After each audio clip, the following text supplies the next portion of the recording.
तो गाइस कैसे हो यार। आज के एपिसोड में हम देखते हैं कि भाई आज के एपिसोड में इसका डिसाइपल अपने घुटनों पे होता है और कहता है कि मास्टर मैं जानता हूँ कि मैं आपका डिसाइपल बने रहना और ज़्यादा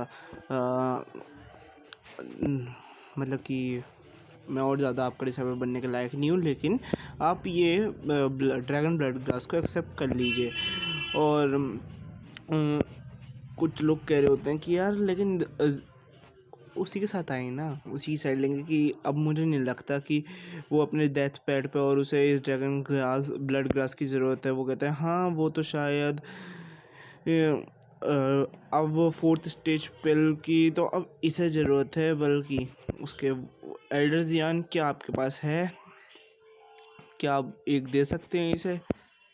वो कहता है आपके चक्कर में लेनिन इंजर्ड हुआ है। वो कहता है तुम दोनों क्या बातें कर रहे हो गाइस। वो कहते हैं हाँ किसने कहा कि मैं अभी सही हो गया, मेरे को ड्रैगन ग्रास की ब्लड ग्रास की बहुत ज़्यादा ज़रूरत है मेरी बॉडी के लिए, क्या मैं सही हूँ। वो कहते हैं हाँ मास्टर आपको तो सच में बहुत ज़्यादा वीक है। वो कह रहे होते हैं कि ये सब हैरान हो गए होते हैं और कह रहे होते हैं, ये कह रहा होता है क्या शेमलेस लोग हैं। कह रहा होता है लेकिन एक ड्रैगन ब्लड ग्रास के वर्थ नहीं है, अगर मुझे 4th ग्रेड पिल मिल रही है ये एक नुकसान नहीं है। चलो इस केस में मैं तो वो कहता है सर तो फिर आप ये ले लीजिए और मेरी लाइफ तो वर्थलेस है, वैसे भी ये मैटर नहीं करती। वो कहता है हाँ, वो कहता है थैंक यू और वो लेके भाग लेता है और कहता है ये तुम ले लो और इसका सूप बना देना। और वो कहता है dragon grass stew chicken soup ठीक है मास्टर। वो कहता है कि होस्ट ने अपने डिसाइपल को एक ड्रैगन ब्लड ग्रास दिया तो उसे 5 फोल्ड रिवॉल्ड में मिलता है। 5 fold रिवॉल्ड earth level dragon blood grass मिलती है और वो खासने लगता है। वो कहता है कि मैं बहुत ज़्यादा खुश हूँ कि मैं अपने मास्टर की हेल्प कर पाया हूँ। और वो कह रहे होते हैं दोनों उसके चमचे की लेन तुम्हारी खुद की कल्टीवेशन इतनी बेकार हो गई है, तुम्हारे मास्टर को तुम्हारी कोई उन्हें हेल्प करनी चाहिए। एल्डर मैंग आप इसके साथ खड़े हैं ना। वो कहते हैं हाँ यार हम एक ह्यूमन की लाइफ बहुत ज़्यादा प्रीशियस है और टीचर के तौर पे हम अपनी आंखों को बंद नहीं कर सकते जिन्हें हमारी ज़रूरत है। चलो मैं 7th पीक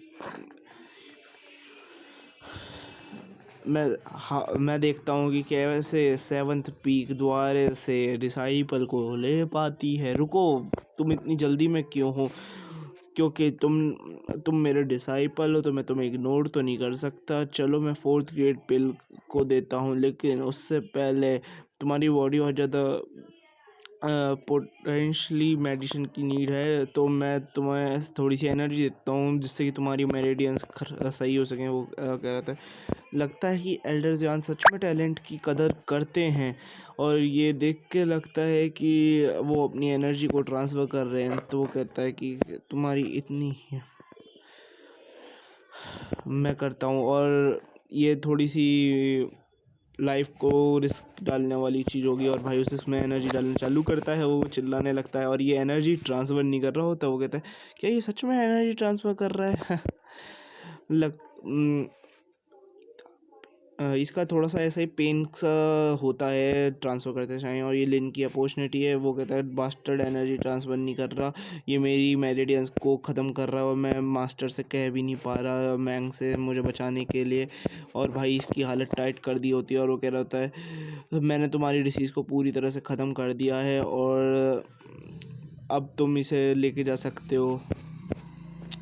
वो जाने लगता है। वो कहता है मैं बहुत ज़्यादा वीक हूँ। वो कहता है ठीक है तो अब ये मेरा मौका है।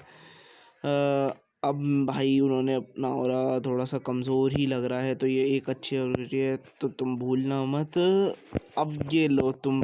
और भाई वो उसे पता होती है पहले से ही कि उस पर अटैक होगा तो उसने बचा लिया होता है। कह रहा होता है मैंग आप मॉडल हैं एक डिसाइपल्स के लिए और आप पीछे से अटैक कैसे कर सकते हैं एक बेस्ट पर, और जबकि मैंने अभी ही ट्रांसफ़र करना ख़त्म किया। क्या ये ट्रांसफ़रिंग तुमने अभी ख़त्म नहीं की थी तो लिन कैसे तुम्हारी एनर्जी ऐसी हो सकती है। वो उसे एक धक्का मार देता है और भाई यहीं हमारा एपिसोड भी ख़त्म होता है। तो अगले एपिसोड में मिलते हैं। Thanks for watching this.